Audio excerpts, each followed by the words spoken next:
suis ravie de vous retrouver sur ma chaîne pour vous présenter aujourd'hui un thriller. Je n'en lis pas beaucoup, je lis plutôt des romans fantasy, des récits de vie, des feel good. Voilà, le policier et le thriller, ça n'a jamais été trop mon truc, raison pour laquelle je vous fais cette vidéo, parce que le livre que j'ai lu rentre dans la catégorie des livres qui me font peut-être aimer un genre particulier. Je vous mettrai évidemment les liens de l'auteur dans la barre d'infos, puisqu'il s'agit d'un livre auto-édité. Donc c'est parti. Je vous présente donc L'expiation de Christelle Lebailly. C'est l'histoire de Jessica et de la ville d'Ashland dans laquelle elle est obligée de se rendre pour rencontrer une grand-mère vraiment pas commode et des phénomènes assez étranges, très angoissants aussi.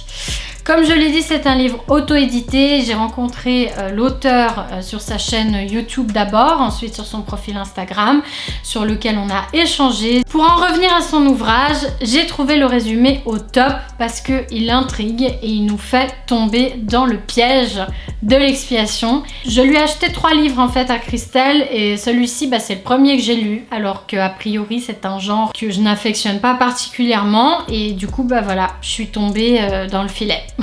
Au niveau de la narration, j'ai trouvé qu'il y avait vraiment un bon rythme, de la tension et de la sensorialité à profusion. Si vous me suivez depuis un petit moment, vous savez que pour moi, la sensorialité, c'est quelque chose de très très important.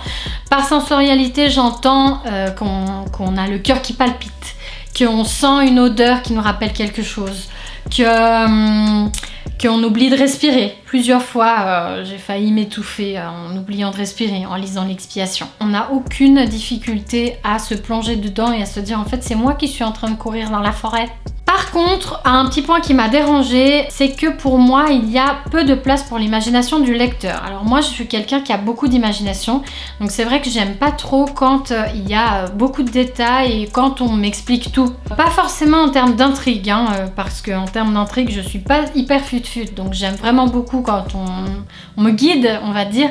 Mais en termes d'imagination, de voir les endroits, voilà, et tout ça, j'aime bien l'imaginer en tout cas en partie. Et là j'ai trouvé que ça manquait un petit peu dans le récit de Christelle. Voilà, c'est un petit côté frustrant, c'est-à-dire qu'elle nous donne un petit peu tout pour décrire les choses et du coup je m'y suis pas forcément tout bien retrouvée. J'aurais aimé que là je puisse me dire en fait ce truc il est rouge et il est pas blanc. Je sais pas comment dire. En revanche, en termes d'ambiance et d'environnement, je n'ai absolument rien à dire parce qu'il n'y a rien que je n'ai pas aimé. C'est-à-dire que c'est glauque, c'est mystérieux, c'est angoissant. Il y a aussi le concept d'expiation qui pour moi est assez original et qui m'a beaucoup rappelé la série American Horror Story. D'ailleurs je vous conseille aussi cette série qui est absolument abominable mais j'aime vraiment beaucoup ce qu'ils font et en fait à plusieurs moments en termes de religion et de concept ça m'a rappelé cette série. Alors quand je dis que c'est original, c'est aussi dans la façon de l'introduire, c'est à dire que je ne l'ai pas vu dans d'autres circonstances que là. Et donc je trouve que c'est vraiment bien amené, il y a des passages poignants, des passages choquants aussi. Donc c'est pas trop pour les âmes sensibles, elle est assez cruelle avec ses personnages, la Christelle. Pourtant il y a vraiment, je trouve, une exactitude émotionnelle et sensorielle qui fait qu'on est vraiment plongé dedans. Et qu'on ressent en fait les choses. Ça, je trouve que c'est vraiment prenant. Il n'y a pas juste le côté angoisse où on est complètement subjugué par l'horreur, quoi. Il y a de ça, mais il n'y a pas que ça. J'ai vraiment trouvé qu'on était dans la justesse émotionnelle avec les personnages principaux. En termes de personnages, ce que j'ai particulièrement apprécié, c'est que Jessica est un personnage un peu atypique, carrément atypique même. C'est-à-dire qu'elle est vulgaire, elle est marginale, elle rentre pas dans une case. C'est clairement pas la poufasse qu'on trouve dans les thrillers, dans les trucs d'horreur qui court partout avec ses gros boobs et qui crie maman toutes les 2 secondes. Pas du tout. Et en même temps, on n'est pas non plus dans le cliché inverse où elle a voulu faire un personnage complètement badass qui sait tout faire alors qu'en fait elle est jeune et qu'elle arrive dans une ville complètement bizarre alors qu'avant elle était dans une ville tout à fait normale. Donc voilà, on est à nouveau, comme je l'ai dit, dans la justesse émotionnelle, dans la justesse sensorielle et on s'identifie, moi en tout cas je me suis beaucoup identifiée à Jessica, bien qu'on n'ait pas vraiment le même caractère. Et puis il y a Liam. Bon voilà, il est tout à fait parfait. Moi je l'ai trouvé super. Voilà, un petit coup de cœur de personnage. Le fait est que je n'ai pas mis 5,5 ni 6 parce que j'ai eu de la peine pour certains personnages secondaires, voire tertiaires, il y a quand même beaucoup de monde dans cette histoire, à mettre un visage sur certains personnages. Donc, et à m'y attacher aussi. Je pense que ça vient du fait qu'on est déjà, premièrement, assez happé par l'action. C'est-à-dire que c'est assez descriptif, mais on se laisse en fait tout le temps. On n'arrive pas à respirer. C'est-à-dire qu'il y a beaucoup d'actions. Quand je dis qu'on n'arrive pas, c'est pas un point négatif. En revanche, pour s'attacher au personnage, c'est un point négatif. Il m'a manqué ces moments où il y a un petit peu de lien, un petit peu des moments où les personnages échangent. Donc par exemple, même quand Jessica se dit « je me suis beaucoup attachée à cette personne », moi j'ai pas réussi à voir vraiment à quel moment elle a pu s'attacher à cette personne avec tout ce qu'elle vit, tout ce qui la bouscule, tout ce qui fait que, alors oui, des fois il y a le feeling, etc. Mais là, j'ai trouvé que ça a manqué de création, de lien entre les personnages.